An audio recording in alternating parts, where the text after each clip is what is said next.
Garbada taluka on animal rescue ટીમના member Rajubhai આપણે આજે આરજી પોડકાસ્ટમાં ઉપસ્થિત છે. એમના જોડે ખાસ વાતચીત કરશું, જેમાં ગરબાડા તાલુકામાં જે અલગ અલગ જગ્યાઓ પર જીવજંતુઓ નીકળે છે, તેમાં સાપ નીકળે છે, અજગર નીકળે છે અને તેઓનું સફળતાપૂર્વક આ રાજુભાઈ ડામોર છે તે રેસ્ક્યુ કરે છે અને તેમની ટીમ રેસ્ક્યુ કરે છે.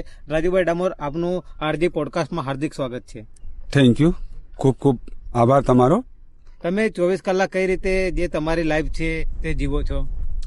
અમે કેવું કે ગામડાઓમાંથી અનેક સાપ માટે ઘરની અંદર નીકળે સાપ, ત્યાં અમને કોલ આવે તો અમે અડધી નાઇટમાં પણ, ભલે નાઇટમાં કોલ આવતા હોય ને તો બી અમે નાઇટમાં અમારો જીવ જોખમમાં મૂકી અને બેજુબાન જાનવરોને રેસ્ક્યુ કરવા માટે નીકળી જતા હોય છે. તમારા ઘરના તમને સપોર્ટ કરે છે?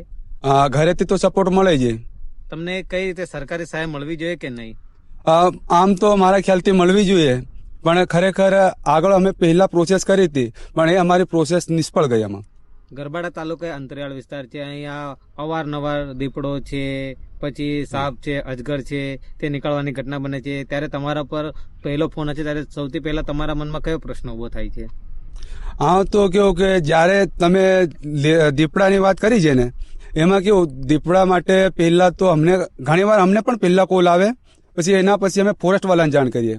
ફોરેસ્ટ વાળા પછી એમનું પાંજરું ત્યાં બાજુ ગોઠવે જ્યારે દીપડાને પકડવા માટે. ફોરેસ્ટ વિભાગ તરફથી તમને મદદ મળે છે?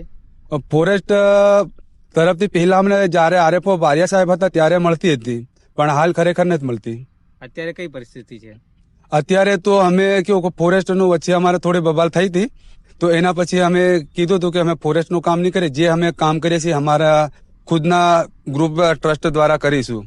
આપણે જે ગરબાડામાં આપનું કયું ટ્રસ્ટ ચાલે છે કે આપનું કઈ જે ટીમ ચાલે છે જે ગરબાડા તાલુકામાં અવારનવાર સાપોના રેસ્ક્યુ કરે છે?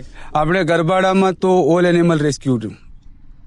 તમે જયારે સાપ પકડવા જશો ત્યારે ઘરમાં તમે પહેલી વાર સાપ ભરાયો હોય તો તમે એ ઘરના માલિકો હોય છે એને કઈ રીતે કહો, તમે સાપ ઉપર કઈ રીતે નજર રાખવી? એમ હવે જ્યારે અમને ઘરના અંદર કોલ આવે કે સાપ ઘરના અંદર જોવાયો છે તો અમે ફોન દ્વારા એવું જ કહીએ તમે થોડા દૂર રહો, દૂરથી એના સાપ ઉપર નજર રાખો, અમે આવીએ જ છે. અને જયારે તમે ઘરમાં જાઓ છો ત્યારે તમને કઈ રીતે ખબર પડે છે કે અહીંયા કેવા પ્રકારનો સાપ ઘૂસ્યો છે? એ પહેલા તો અમે સાપને ખરેખર પાકી ખાતરી કરીએ કે આ કયો સાપ છે, કઈ પ્રજાતિનો સાપ છે, એના પછી જ અમે રેસ્ક્યુ કરીએ. ગરબાડા તાલુકામાં અવારનવાર કેવા સાપ જોવા મળે તમને? અહીંયા પ્રોપર લીગલી આપણા ગરબાડા તાલુકામાં પહેલા તો કોબરા, પછી ધામણ, એના પછી અજગર આવે, પછી કિલબેગ છે, આવા અનેક પ્રકારોના સાપ મળી આવતા હોય છે. તમે અત્યાર સુધીમાં કયા કયા સાપો રેસ્ક્યુ કર્યા છે? મેં અત્યાર સુધીમાં કોમન ક્રેટ છે, સેકડ કિલબેગ, કોમન કુકરી, રસલ્સ વાઇપર, સોસ્કેલ વાઇપર, અજગર, પછી વુલ્ફ સ્નેક, પછી ટ્રિન્કેટ, લીલવો, આવા બધા અનેક પ્રકારના સાપ રેસ્ક્યુ કરેલા છે. સૌથી ખતરનાક સાપ કયો છે?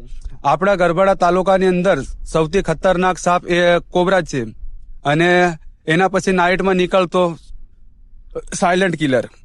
સાયલન્ટ કિલર એટલે કયો સાપ હોય છે? એ કાળોતરો જ હોય છે, જે આપણે કોઈ ઇંગ્લિશમાં કોમન ક્રેટ કહીએ છીએ.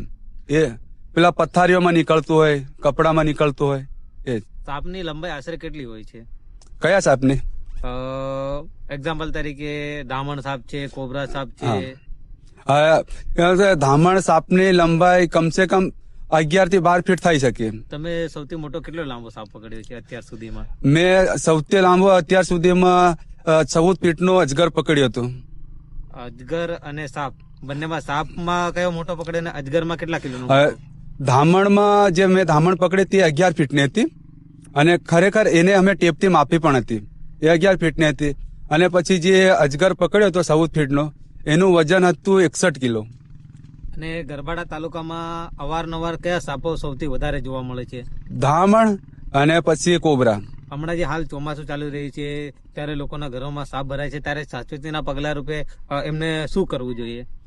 એમને કેવું કે ઘરની આસપાસ અને ઘરના અંદર સાફ સફાઈ રાખવી જોઈએ, તો સાપ ઘરના અંદર નહીં આવે અને ઘરની બાજુમાં પણ નહીં આવે.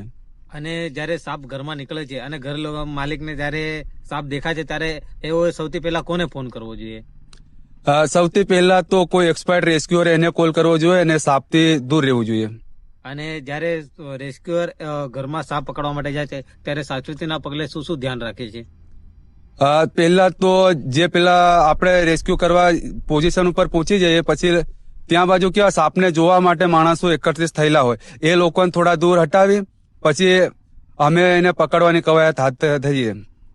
જ્યારે તમે સાપ પકડીને બહાર લાવો છો તો તમારા મનમાં ડર હોય છે ખરો?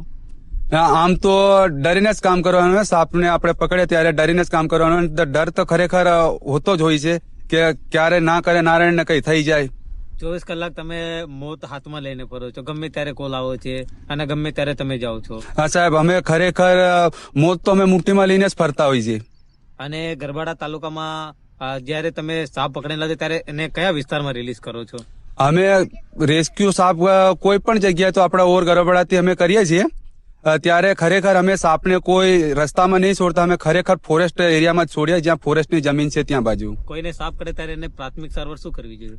એમને પ્રાથમિક સારવાર એ તે કરવી જોઈએ કે પહેલા તો સાપને કરડી હડેલે તો એ જે ભાગે કરડ્યું છે એ ભાગને હલાવવા ના જોઈએ અને ખરેખર કોઈ આ બળવા ભુવા જોડે કે મંદિરે નહીં જવાનું, સીધા 108 ને કોલ કરી લેવાનું. 108 પણ એન્ટીવેનમ રહેલા છે એટલે આપણે સીધું હોસ્પિટલ જ જવું. અને સરકારી દવાખાનામાં અહીંયાની પ્રાથમિક સારવાર છે તે મળે છે ખરી? હા, પ્રાથમિક સારવાર છે આપણે નવા ફળિયા પીએસસી સેન્ટર ઉપર મળે છે અને પાંચવાડા સીએસસી સેન્ટર પણ છે. અને જયારે માણસને સાપ કાટે છે ત્યારે સાપનો ફોટો પાડવો જોઈએ કે પછી તત્કાલીન એને હોસ્પિટલ ખસેડવો જોઈએ? સાપ ખરેખર જોવાતો હોય તો ફોટો પાડી લે તો વધુ સારું, એને સારું ટ્રીટમેન્ટ થાય. અને જયારે આ જે માણસને કે કોઈ વ્યક્તિને સાપ કરડે છે ત્યારે આ લોકો બળવા પાસે લઈ જાય છે, ભુવા પાસે લઈ જાય છે અને ત્યાંથી જેની હાલત હાવ ગંભીર થઈ જાય એના પછી એ માણસને હોસ્પિટલ ખસેડે છે ત્યારે કેટલું વહેલું મોડું થઈ જતું હોય છે. આ પેલા અંધશ્રદ્ધાના ભક્તો પેલા બેઠેલા હોય, લોકોને આમ છેતરપિંડી કરવા. ખરેખર ઝેરી સાપ કડ્યો હોય તો બળવા જોડે જાય તો પેલોની હાલત એકદમ માણસની ખરાબ થઈ જાય. પછી એ બળવા એમ કીધે છે કે હવે મારાથી નથી થતું, તમે દવાખાને લઈ જાઓ. અને ખરેખર બિનઝેરી સાપ કડ્યો હોય ને તારે પેલાને બસાવી લેતો હોય બળવો. પછી એ શું કે મેં તને બસાવી લીધો, ગમે ત્યાં મળશે તો એ કે છે મેં તને બસાવેલો, પણ ખરેખર ઝેરી સાપ કડ્યો હોય ને એના જોડે ગયા ત્યાં મરી ગયો તો એ એમ નહીં કે છે કે મેં તને મારી નાખ્યો. અને જયારે માણસને કે કોઈ વ્યક્તિને સાપ કાઢે છે ત્યારે એના માટે સૌથી પહેલાનો 1 કલાક કેટલો મહત્વપૂર્ણ હોય છે? 1 કલાક એમાં કેવું કે ટાઈમ કાઢવાનો હોય જ નહીં. જયારે પણ સાપ કડ્યો એટલે તૈયારીમાં દવાખાનાની સુવિધા કંઈ પણ કરી લેવાની, છેલ્લા આપણે પોતાની પ્રાઇવેટ ગાડી લઈને જતું રહેવાનું. હાલ જે ચોમાસાની સ્થિતિ ચાલી રહી છે ત્યારે તમે આ જે ઘરોમાં સાપ ઘૂસવાની ઘટના બને છે અને અવારનવાર જે જંગલી પ્રાણીઓ છે તે ઘૂસી આવતા હોય છે, તો તમે આ જે આજુબાજુ વિસ્તારના લોકો છે તેને શું સલાહ આપવા માંગશો? સલાહ તો અમે હાલ ચોમાસાની સિઝન ચાલી રહી ત્યારે અમે કોઈ પણ જગ્યાએ કોલ કરવા ગયા રેસ્ક્યુ માટે ત્યારે લોકોને સાફ સફાઈની, પછી રાત્રે બહાર તમે નીકળો તો ટોર્ચ રાખો, પછી પગમાં ચપ્પલ પહેર્યા વગર નીકળશો નહીં. હવે તો ઘણી બધી અમે તો એમને થોડી સ્ટ્રિક્ટ કરીએ છીએ. તમે અત્યાર સુધીમાં કેટલા સાપોનું રેસ્ક્યુ કર્યું? અત્યાર સુધીમાં સાહેબ મારી એન્ટ્રીમાં છે કે 2500 ની ઉપર રેસ્ક્યુ કરી દીધેલા છે. તમે જયારે પહેલી વાર સાપ પકડ્યો ત્યારે તમારા મનમાં શું લાગતું હતું? ડર હતો કે નહીં? હા, પેલા જયારે મેં શીખવા જતો હતો ત્યારે મને ઘણો બધો ડર રહેતો હતો અને હાલ પણ અમે ડરીને જ કામ કરીએ છીએ. અને જયારે તમે આ જે આખી પ્રોસેસ પૂરી થઈ જાય એના પછી તમે જે સાપને ફોરેસ્ટ એરિયામાં રિલીઝ કરો છો એના પછી તમને પાછો સાપ જોવા મળે છે ખરો? ના, પછી જોવા નહીં મળતું. એ સાપને આપણે એને અનુકૂળ વાતાવરણમાં છોડી દેતા હોય પ્રકૃતિ એરિયા તો એ પછી જોવા મળતો જ નહીં.